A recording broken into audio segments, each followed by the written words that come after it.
Hello, my name's Mark. In this video I show you my technique for doing this pattern work on this tray, just using just a basic cheap router. Start off by preparing the timber. I've got these old bits of wood, well, not old bits, but they're new bits, rough cuts, but they've got a lot of knots and splits in them, but I think I can rip enough of bits down and glue it up to make the tray. Just about managed to get enough out for what I want. What I've got there, I mean there's loads of them. Those are the bits got like big splits in and stuff when you start cutting into it. Probably why it's thrown away, but I've just about got enough for what I need, so I'll get these glued up, ready to start.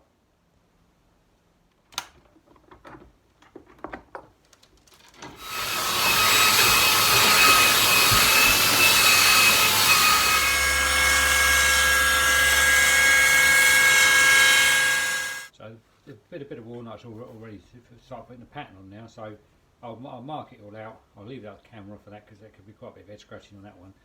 Turn it back on when I've got the pattern all marked out. So I mark that out, so that sort of diamond pattern is what I'm going to be cutting out. I'll try and explain this jig to you now that I've made without boring you all senseless. So I'm using a 2mm cutter in the router. So it's just a fairly simple ply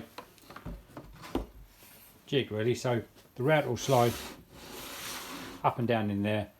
It's pretty much, you know, there's no sideways movement, so it's going to cut obviously down the middle of that piece of ply every time. That bit's fairly straightforward.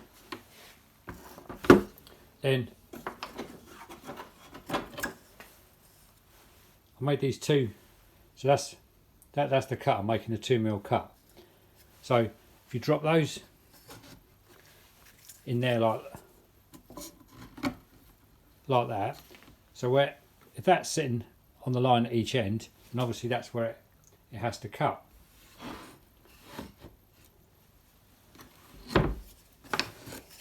Then obviously to control how far you go sort of in each direction,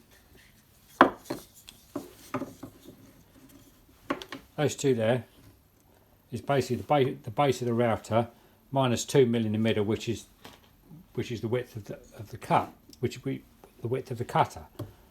So you drop that in there on the stop point, wherever you want to stop on the end of your line.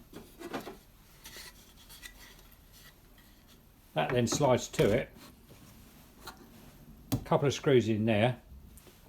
Take that out, and obviously you can then make your cut, and it will stop wherever you want it to. So the jig from distance is just, well, basically ply with an hole in the middle. It's just strips of ply glued and screwed together.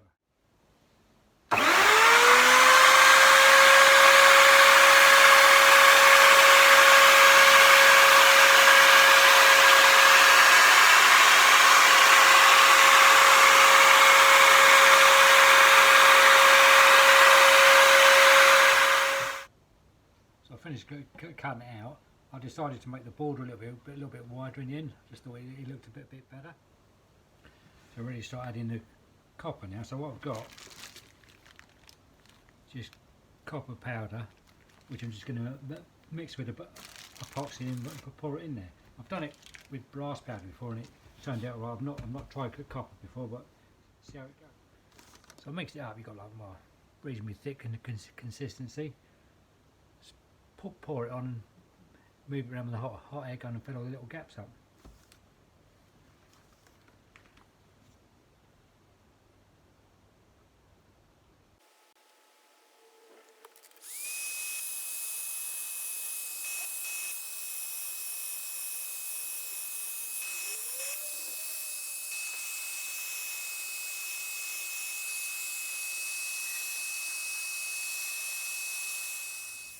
If you go on it with the hot air gun, it knocks all the air bubbles out of it. Well, hopefully. I was kind of hoping it was going to be a little bit of a lighter colour than that, but see what it's like when it's dry. Not much I can do now. It's a bit late, isn't it?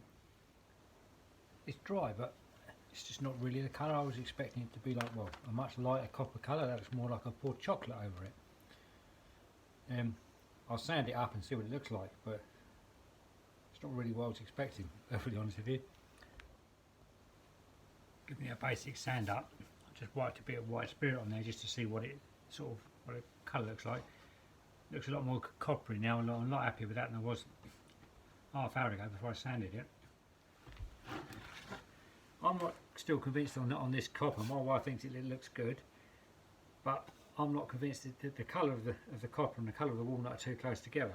So I've cut it again on the other side, but it took me less than an hour to do it once I got the hang of it now. So I'm going to put gold powder on this side. At least you can see the two, see which one looks better. When one's on the top, one's on the bottom, or I could have it as a double-sided tray. Yeah, I'll do the gold and see what that comes out like. I'll just do it exactly the same way, so I won't bother filming it. But so I've done the other side in the gold or brass, whatever. I don't know. Now I've sanded it all up for ages. I think I prefer the copper. So I don't know. The more I've polished the copper with the sandpaper, I've gone down to 1200 grit. It's actually started to bring out the sort of more of a metal shiny look, which is what I was aiming for in the first place. So I think I might have panicked a bit too soon, but anyway, it'd be an interesting experiment to finish both sides and see what it actually looks like. Made this little bit of trim up on the router table for the edge. Got a bit carried away and didn't film it, but it's just a basic bit of trim with a little edge on it, just to go around the edge there, just to stop the stuff falling off the tray. So I might do these edge pieces up. I'll get them glued on now. This trim's all finished now, so it's just really got a coat of finish. Gonna give it a coat of spray varnish.